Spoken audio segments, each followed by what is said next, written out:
เอาอีกแล้วมื้อนี้ทราฟิกมื้อนี้รถติด12 โมง1 โมงสวยสิลงไปซานดิเอโกมื้อธรรมดาแต่รถติดแท้ติดวาวเลยเว้ยนี่ตุ๊บเบิ่งไหมเบิ่งเด้อนี่สิเปิดให้เบิ่งเห็นบ่นี่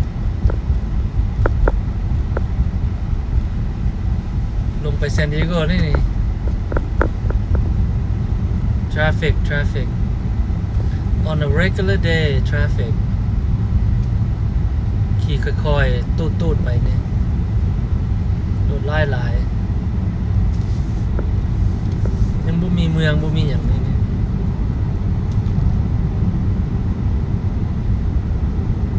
วันนี้สิไปโอ้แดดโอ้มีหยังต่ำรถตุ่มรถตายแล้วปะเนี่ยรถบุ้มว่าอะไรโอ้ยเนาะรถค่อยเป็นอะไรรถค่อยบุ้มตำแหงเติบได้เว้ยเบิ่งนี่เห็นบ่เนี่ยโอ้ยใครแน่แล้วไปไวหน่อยนึง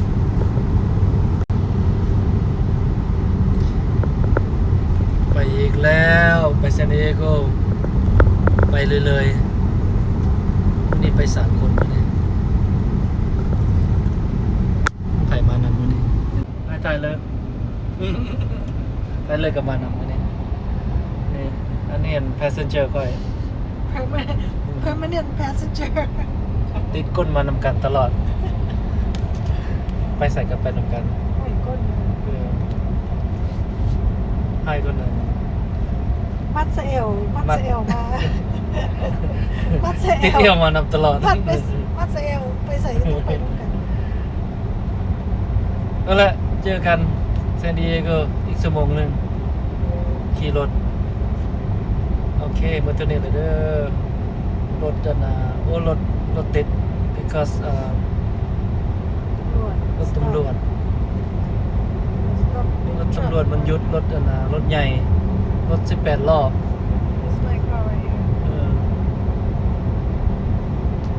คนออกทางนี้ก่อนไปนี่โอเคปิดหน่อยนึงละตามเคยแล่นมาเนี่ยแล่นไวแล้วไปซานดิเอโกกับไปลิ้นไปเที่ยวไปซื้อนั่นซื้อนี่ไปกินข้าวก็ไปซานดิเอโกนี่ไปเลยๆแล้วไปตลอดย้ำผัดดีมือผัดดีพวกเฮ็ดอย่างนั้น มือพักมีแต่ไป เที่ยว ไปหาเฮ็ดนั่นเฮ็ดนี่มีเวลาดิบ่มีเวลาคือคนอื่นเนี่ยเนาะพักวันเสาร์อาทิตย์เฮาบ่มีเวลาพักวันเสาร์อาทิตย์ไปมื้อธรรมดา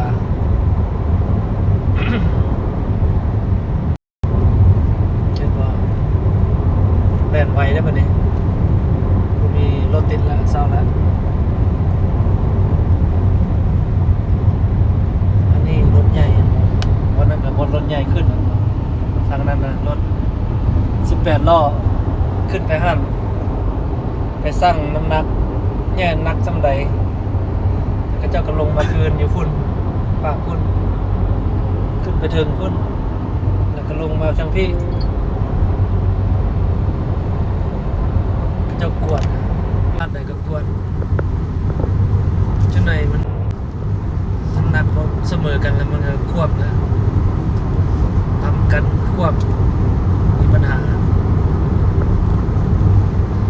โอเคเจอกันเด้อซานดิเอโก